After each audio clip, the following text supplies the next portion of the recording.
Hello students.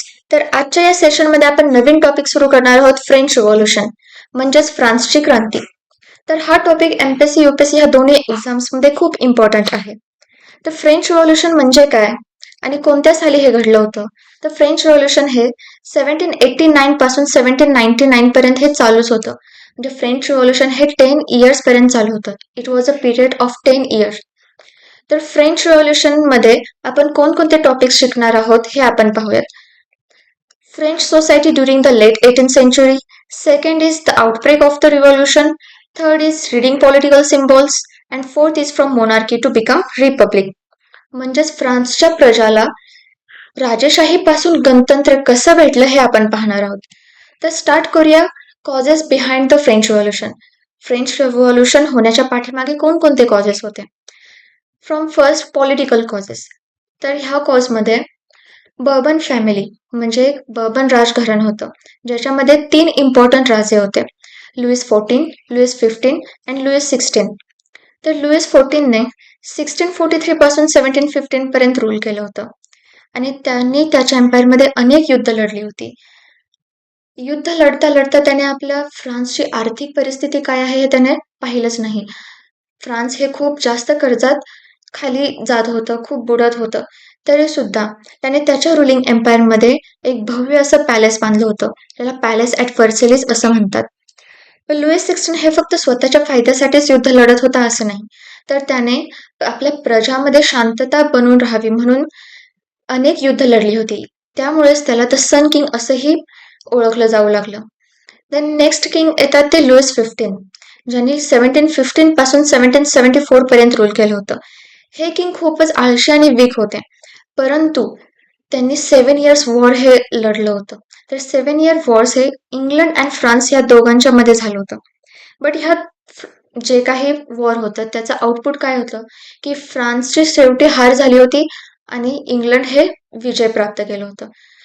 पण हे जे 7 इयर्सचं वॉर आहे ते खूप इम्पॉर्टंट का आहे?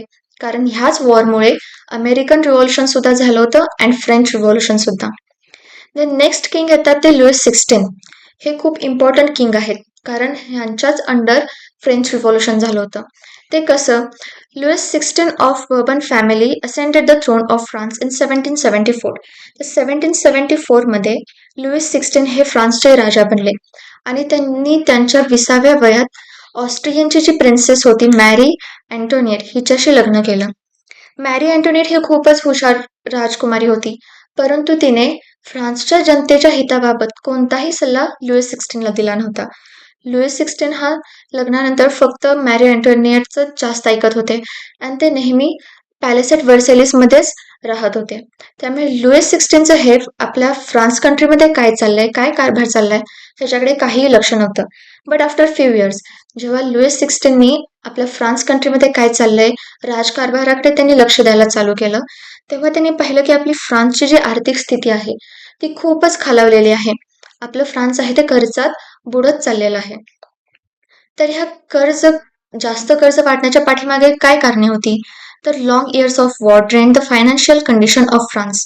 जे लुईस 14 पासून जे वॉर होत आलेले आहे त्या वॉरमुळे जास्त कर्ज झालं होतं फ्रान्सवरती. Second cause was maintaining expenses such as army, then offices, then universities and maintaining palace at Versailles. हे सगळे जे एक्सपेन्सेस होते ह्या सगळ्या एक्सपेन्सेसना मेंटेन करणं हे खूपच खर्च होता ह्याच्यामध्ये, परंतु हे मेंटेन करणं सुद्धा आवश्यक होतं. Then next cause was Louis 16 help the 13 American colonies to get independence from Britain. तर ब्रिटन जे 13 अमेरिकन कॉलनीजवरती राज्य करत होतं, रूल करत होतं, त्या 13 अमेरिकन कॉलनीजना फ्रीडम देण्यासाठी लुईस 16ने युद्ध लढलं होतं. त्याच्यामुळे आणखी जास्त कर्ज वाढलं होतं फ्रान्सवरती. मग हे सगळं कर्ज कमी करण्यासाठी लुईस 16ने काही ना काहीतरी पॉझिटिव्ह स्टेप्स घेण्याचा विचार केला. त्यासाठी त्याने टॅक्सेस इन्क्रीज करण्याचा हा विचार त्याच्या मनात आला. पण टॅक्स इन्क्रीज करण्यासाठी सर्वप्रथम त्याने जी फ्रान्सची सोसायटी आहे त्याला 3 इस्टेटमध्ये डिवाइड केलं. First estate, second estate and third estate. The first estate was clergy, second estate include nobility, and third estate include lower class people, ज्याच्यामध्ये peasants, laborers, जे बिझनेसमॅन, लॉयर्स, प्रोफेसर्स हे सगळे होते. तर डिटेलमध्ये पाहूया की फर्स्ट इस्टेट, सेकंड इस्टेट आणि थर्ड इस्टेटमध्ये पॉप्युलेशन, लँड, टॅक्स वाईज काय आणि कोण कोण होतं ते. फर्स्ट इस्टेटमध्ये चर्चचे पीपल होते, म्हणजे जसे की प्रिस्ट असतील. सेकंडमध्ये नॉबेल्स, म्हणजे जे जास्त श्रीमंत होते, ज्यांच्याकडे जास्त पैसा होता असे लोक. थर्डमध्ये पीझंट, शेतकरी वर्ग व जे कामगार वर्ग होते ते ह्याच्यामध्ये होते. फर्स्ट इस्टेटमध्ये जे लोक होते ते फक्त 10% लँड ओन करत होते, व्हेअरएज सेकंड इस्टेटमधले जे पीपल होते ते 20% लँड ओन करत होते. आणि थर्ड इस्टेटमधले पीपल काहीही लँड, म्हणजे जवळपास नाच्या बरोबर लँड ओन करत होते. तरी सुद्धा थर्ड इस्टेटचे जे काही पीपल होते त्यांना 50% टॅक्स पे करावा लागत होता, व्हेअरएज सेकंड इस्टेट काही टॅक्स पे करत नव्हतं and first estate 2% tax pay करत होतं. पॉप्युलेशन वाईज जर पाहिलं तर सर्वात जास्त पॉप्युलेशन ही थर्ड इस्टेटची आहे. Then 2% population of second and 1% population of first estate. तर राजाच्या मनात असा विचार आला असावा की जास्त पॉप्युलेशन आहे म्हणजे जास्त लोक काम करणार, म्हणजे आपलं टॅक्स आहे ते, जे काही खर्च आहे ते व्यवस्थित कव्हरअप होईल. पण असं नव्हतं. राजाने कोणकोणते टॅक्स घेतले होते? तर first was tithes tax and second was taille tax. तर टिथेस टॅक्स म्हणजे हे टॅक्स आहे ते चर्च घेत होतं फ्रॉम पीझंट्स, म्हणजे शेतकरी वर्गामध्ये जे काही ॲग्रिकल्चरल प्रोड्यूस होत होतं, जे काही उत्पादित होत होतं त्याचा 1/10 हा चर्चला द्यावा लागत होता. आणि सेकंड टॅली टॅक्समध्ये हे टॅक्स डिरेक्टली स्टेटला पे केलं जात होतं. आणि third tax was indirect tax, जे लोकांचं डेली कन्झम्पशन आहे, जी लोकांची दररोज वापरण्यात येणारी गोष्ट असेल, वस्तू असेल, त्या वस्तूंवरती टॅक्स लावायला चालू केलं, म्हणजे सॉल्ट और टोबॅको.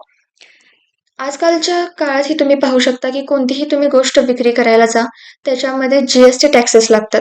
अगदी छोट्या छोट्या गोष्टीवर सुद्धा जीएसटी टॅक्सेस लागतात. त्याच पद्धतीने लुईस 16 हा इनडिरेक्टली टॅक्सेस घेत होता. हे झालं social cause. Then about economic causes. ह्याच्यामध्ये आपण पाहणार आहोत स्ट्रगल टू सर्व्हाइव्ह. आता तुम्ही लास्ट पॉईंटमध्ये पाहिलं असेल की थर्ड इस्टेटचे जे लोक आहेत ते किती कष्टाने जगत आहेत, त्यांनाच फक्त टॅक्स पे करावा लागतो.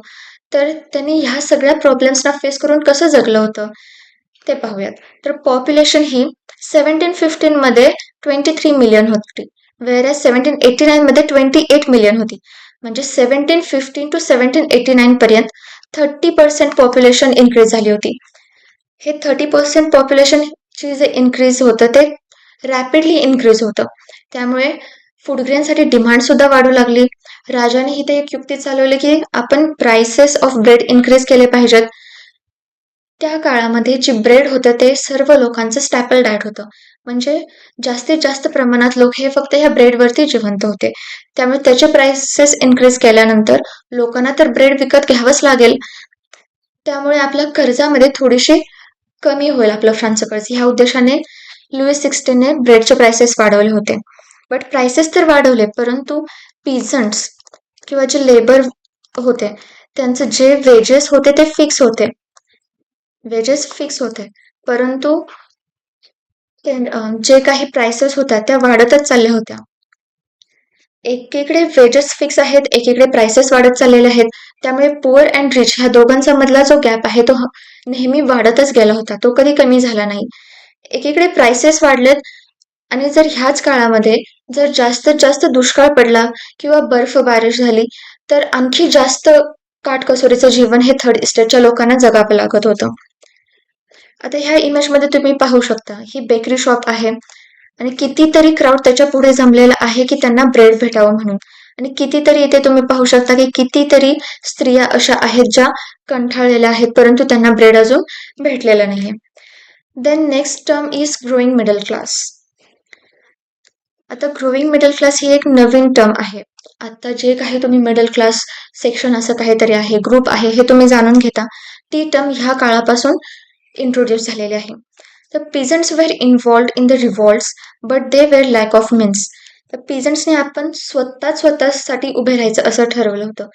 पण त्यांच्याकडे कोणतेही हतियारे नव्हती, काही नव्हतं. तरीसुद्धा ते स्वतःसाठी उभे राहिले होते.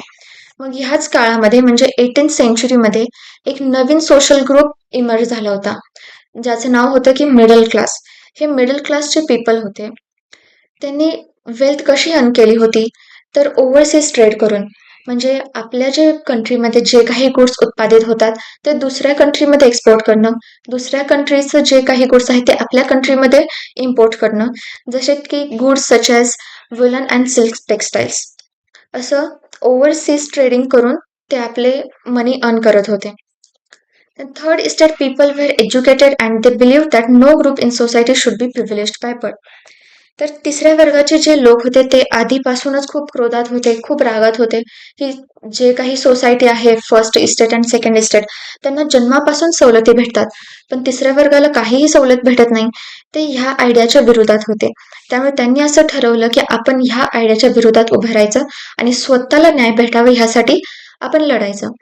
तर ह्यांना सपोर्ट करण्यासाठी येतात फिलॉसॉफर्स. ते आयडिया काय मांडतात, की पर्सनचा जो सोशल स्टेटस असेल, तो त्याच्या मेरिटवरती डिपेंड असला पाहिजे. म्हणजे जी समाजामध्ये प्रतिष्ठा आहे कोणत्याही व्यक्तीची, ती त्याच्या मेरिटवरती डिपेंड असली पाहिजे, ना की त्याच्या फायनान्शियल स्टेटसवरती. मग जे काही फिलॉसॉफर्सनी आपली आयडिया पुट फॉरवर्ड केली, ह्याच सगळ्या आयडियांमुळे इंटेलेक्च्युअल कॉज एक रिझन आहे की फ्रेंच रिव्हॉल्युशन झालं होतं. तर कोणकोणते philosophers? First is John Locke, second is Jean Jacques Rousseau and third is Montesquieu. John लॉकेने त्याच्या बुकमध्ये टू ट्रिटीज ऑफ गव्हर्नमेंट ह्या बुकमध्ये असं डिस्क्राईब केलं होतं की ही refute the doctrine of divine and absolute right of the monarch. आता refute the doctrine of divine म्हणजे काय?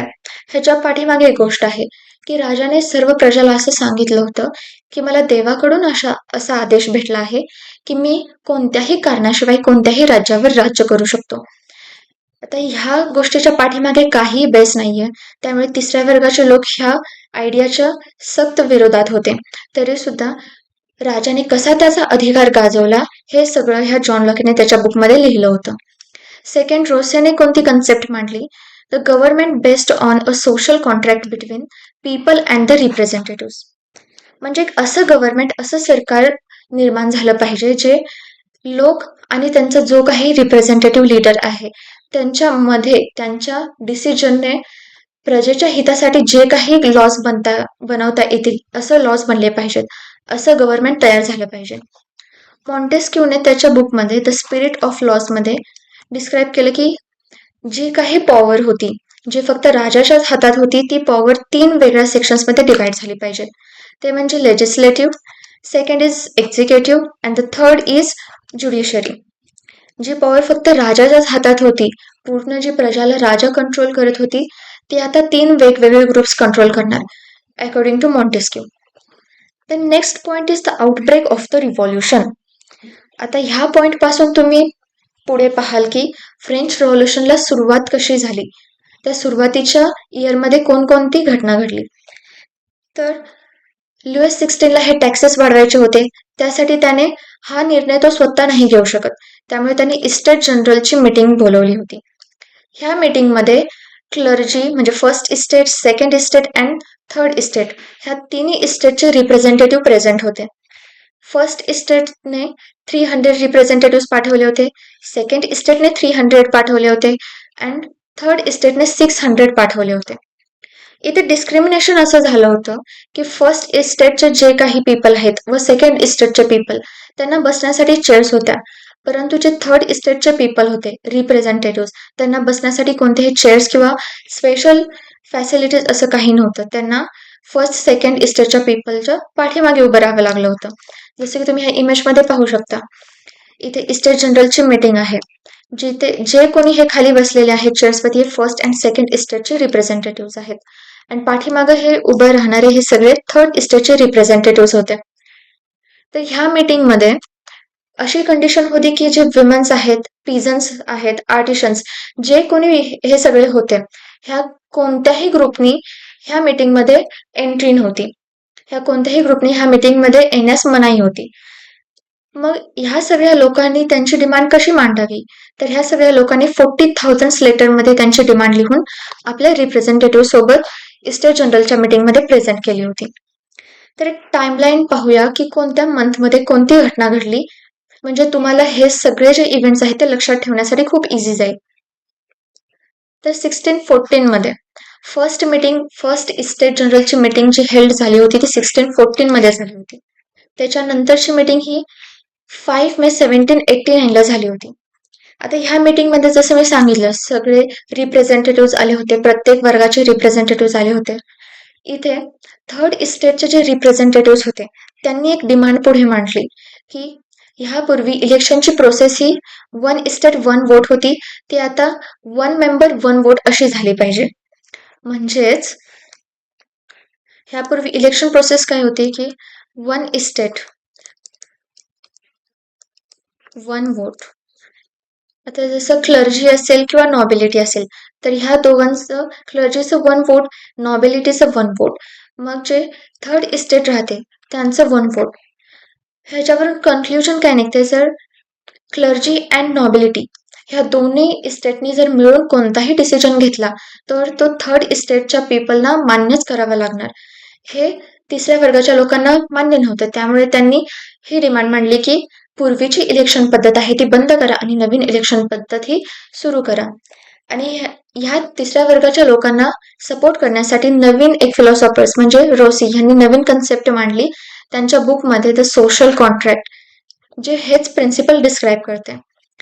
परंतु राजाला हे मान्य नव्हतं. राजाने सरळ नकार दिला की आम्ही हे डिमांड मान्य करू शकत नाही. मग जे तिसऱ्या वर्गाचे लोक होते ते त्या सभामधून बाहेर निघून गेले. परंतु ते असेच शांत जातील का? नाही, ते पुन्हा परत आले 20 जून 1718 ला. परंतु राजाने अशी युक्ती चालवली की जे काही मेन हॉल होता वर्सेलीचा, पॅलेस ॲट वर्सेलीचा, तो बंद केला. मग जे तिसऱ्या वर्गाचे लोक होते ते जवळच्याच एका इंडोर हॉलमध्ये गेले जे वर्सेलीमध्येच प्रेझेंट होतं. तिथे जाऊन त्यांनी आपली मीटिंग ही सुरू ठेवली. तिसऱ्या वर्गाचे जे लोक होते ते जेव्हा परत आलते तेव्हा स्वतःचीच एक असेंब्ली त्यांनी तयार केली, म्हणजेच एक नॅशनल असेंब्ली तयार केली आणि अशी शपथ घेतली that they will not disperse until they had to draft a constitution which will limit the power of the monarch. म्हणजे ते तिथपर्यंत हलणार नाही जोपर्यंत लुईस 16 असं कॉन्स्टिट्यूशन ड्राफ्ट करत नाही जे त्याच्या पॉवरला लिमिट करेल, म्हणजे मर्यादित ठेवेल. पण लुईस 16 हे सगळं मान्य करण्यासाठी तयार नव्हता. पण हे जी नॅशनल असेंब्ली होती ह्या नॅशनल असेंब्लीला लीड करणारे 2 व्यक्ती होते, ते म्हणजे मिराबे अँड अबेसियस. तर मिराबे हा एक नॉबेल फॅमिलीमध्ये जन्म घेतलेला होता, परंतु त्याने काय केलं, त्याच्या अकॉर्डिंग जी सोसायटी होती जी फ्युडल प्रिव्हिलेजेस घेत होती अशा सोसायटीला त्याला थांबवायचं होतं, म्हणून त्याने नवीन जर्नल इंट्रोड्यूस केलं आणि विविध पॉवरफुल स्पीच त्याने ह्या नॅशनल असेंब्लीच्या समोर दिली, जेणेकरून जे काही आपले क्राऊड जमा झालेलं आहे ते क्राऊड नेहमी मोटिवेट राहील. Second person was the Abbé Sieyès. ही व्यक्ती प्रिस्ट होते, अबेसियस हे प्रिस्ट होते. ह्यांनी एक नवीन पॅम्पलेट इंट्रोड्यूस केलं ज्याचं नाव होतं व्हॉट इज थर्ड इस्टेट. ह्या पॅम्पलेटमध्ये सुद्धा त्यांनी कसं आपल्याला फ्रीडम भेटेल, कसं डेमोक्रॅटी भेटेल आणि कोणकोणते स्टेप्स आपण घ्यायला पाहिजेत हे सगळं त्यांनी डिस्क्राईब केलं होतं. इथेच एक नवीन कल्चर इंट्रोड्यूस झालं होतं, दॅट वॉज सॅलॉन कल्चर. आता सॅलॉन कल्चर म्हणजे काय, तर आधीचे जे लोक होते त्यांना लिहिता वाचता येत नव्हतं.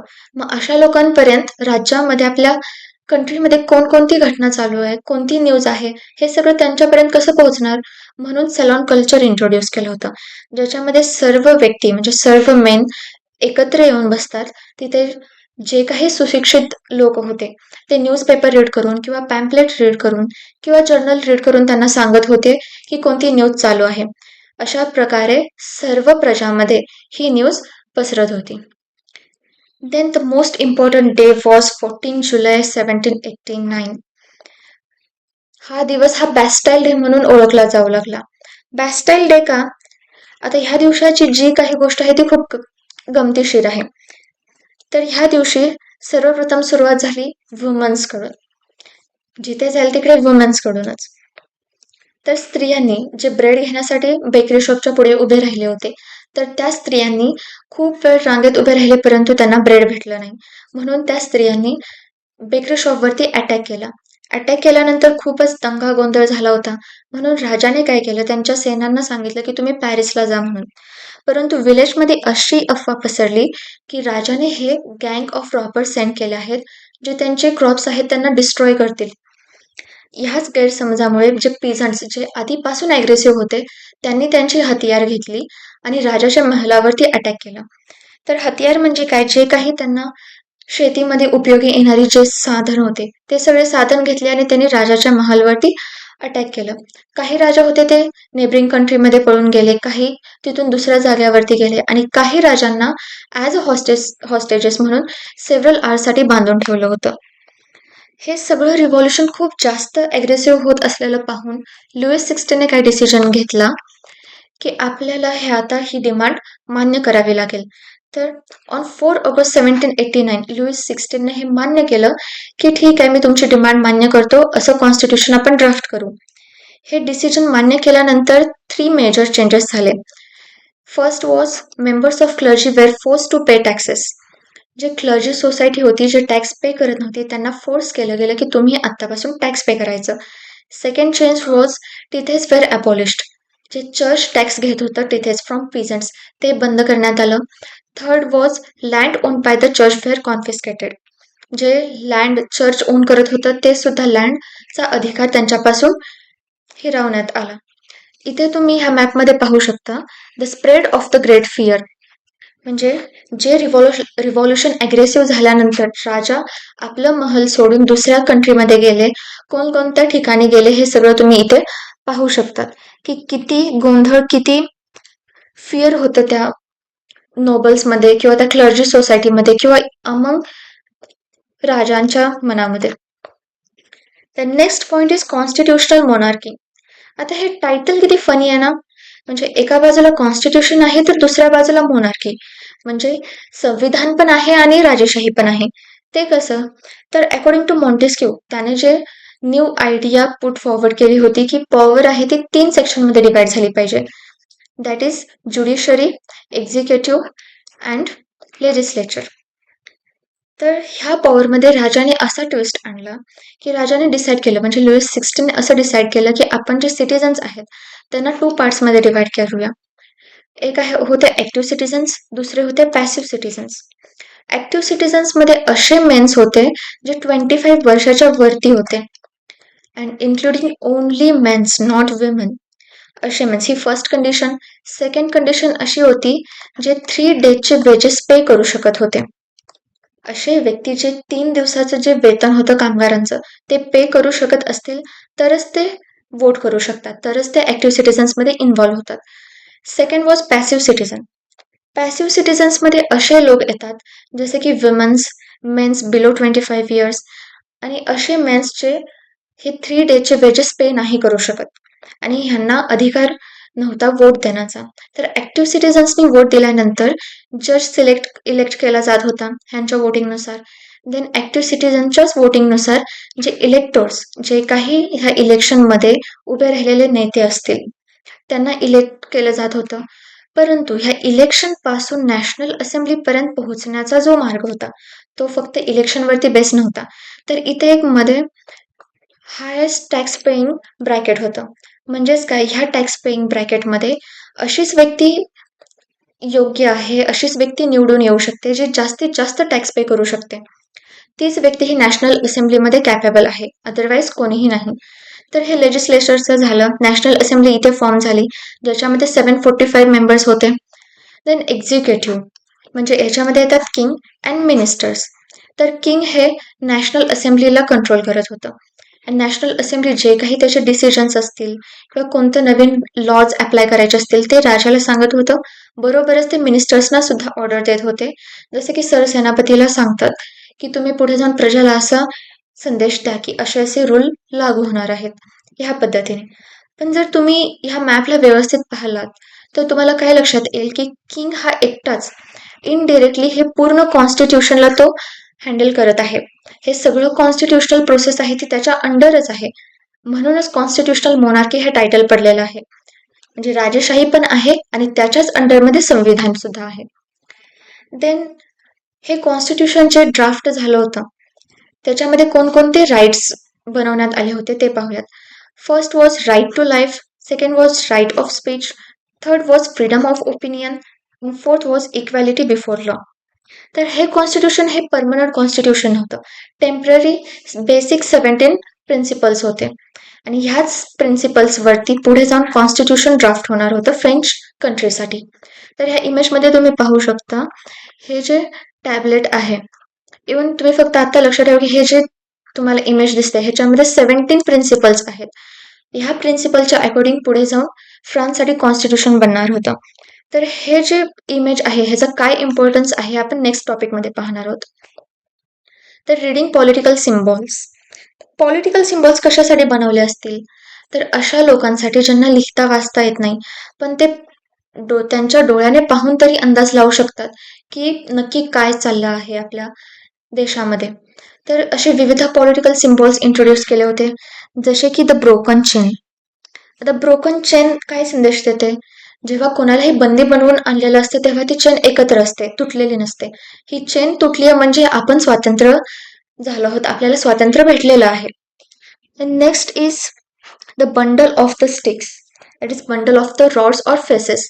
आता तुम्ही तर ही गोष्ट ऐकलीच असेल की एक काठी असेल तर आपण त्याला इझिली तोडू शकतो, पण जर तीच काठी बंडलमध्ये आपण हातामध्ये घेतली आणि त्याला तोडण्याचा प्रयत्न केला तर ती नाही तोडू शकत इझिली. तसंच जर आपण सगळे तिसऱ्या वर्गाचे जे पीपल आहोत ज्यांना न्याय पाहिजे आहे ते जर एकत्र राहिले तर आपल्याला हे लुईस 16 किंवा कोणतंही गव्हर्नमेंट आपल्याला तोडू नाही शकत. हा ह्या पाठीमागचा संदेश होता. The next is the I radiating, I with in a triangle radiating light. म्हणजे आपल्याकडे खूप नॉलेज आहे आणि त्या नॉलेजचा व्यवस्थित उपयोग करून आपण आपल्यासाठी हे एक नवीन गव्हर्नमेंट तयार करू शकतो. Then is scripture. स्क्रिप्चर म्हणजे एक अशी स्टिक जे तुम्ही पाहिलं असेल की जे रॉयल फॅमिलीमध्येच बिलॉंग करते, जी राजाकडे असायची. ती स्टिक ही रॉयल्टी प्रेझेंट करत होती की किती कोण रॉयल आहे. ती स्टिक ज्याही व्यक्तीच्या हातामध्ये असेल असं कन्सिडर केलं जायचं की ती व्यक्ती खूप रॉयल आहे, राजघराण्यात बिलॉंग करते. The next symbol was snake biting its tail to form a ring. म्हणजे इथे जर ह्या इमेजमध्ये तुम्ही पाहिलं तर स्नेक आहे ते स्वतःच्या स्टेलला बाईट करत आहे, म्हणजे हे रिप्रेझेंट करतं एंडलेस रिंग, एंडलेस टाइम. हे जे टाइम आहे हे एंडलेस आहे अशा पद्धतीने. आता जर कोणतंही नवीन रूल किंवा लॉ अप्लाय करायचा असेल राजाला, पण त्याच्या आधीची जी काही सिच्युएशन आहे जी लोकांच्या मनात बसलेल्या असेल की हे एंडलेस टाइम आहे, ते रिप्रेझेंट करण्यासाठी अशा सिम्बॉलचा यूज केला जात होता. Then red Phrygian cap. ही कॅप फक्त तेच लोक यूज करणार होते ज्यांना स्वातंत्र्य भेटलं होतं. म्हणजे त्यांच्या माइंडमध्ये अशी मेंटॅलिटी होती जेव्हा आपल्याला स्वातंत्र्य भेटेल, जेव्हा आपण रिपब्लिक होईल, इंडिपेंडंट फ्रीडम आपल्याला भेटेल, तेव्हा आपण सर्वांनी ही कॅप घालायची आणि असं रिप्रेझेंट करायचं की आपल्याला आता स्वातंत्र्य भेटलेलं आहे. Next symbol was blue, white, red. हे 3 कलर आहेत. जर तुम्ही फ्रान्सचा मॅप पाहिलात तर म्हणजे फ्रान्सचा फ्लॅग पाहिलात तर फ्लॅगमध्ये हे 3 कलर आहेत, ब्लू, व्हाईट अँड रेड. हे फ्रान्स कंट्रीला प्रेझेंट करतं. Next symbol is the winged woman. जसं तुम्ही ह्या लास्ट इमेजमध्ये पाहिलात ही विंग्ड वुमन म्हणजे हे काय रिप्रेझेंट करते, लॉ रिप्रेझेंट करते. आणि त्याच्याच खालीमध्ये हे जे टॅबलेट आहे लॉ टॅबलेट, हे लॉ टॅबलेट रिप्रेझेंट करते जे काही टेम्पररी कॉन्स्टिट्यूशन बनलं आहे. त्या टेम्पररी कॉन्स्टिट्यूशनमध्ये जे काही 17 प्रिन्सिपल्स आहेत हे प्रिन्सिपल्स हे लॉ टॅबलेट रिप्रेझेंट करते. So this was end of our session. I hope you all understand.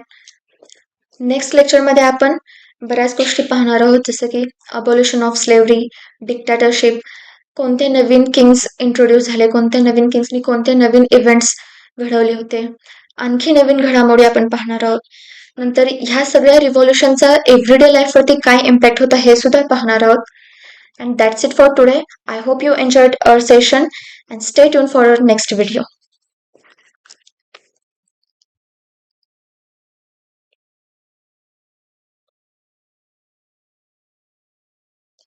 ह्या सेशनचे जे काही तुम्हाला PDF नोट्स असतील ते माझ्या टेलिग्राम चॅनलवरती भेटेल, जे डिस्क्रिप्शन लिंकमध्ये दिलेले आहे. जर काहीही डाऊट्स असतील तर कोणताही संकोच न करता मला कमेंट बॉक्समध्ये तुम्ही डिरेक्टली विचारू शकता. थँक्यू.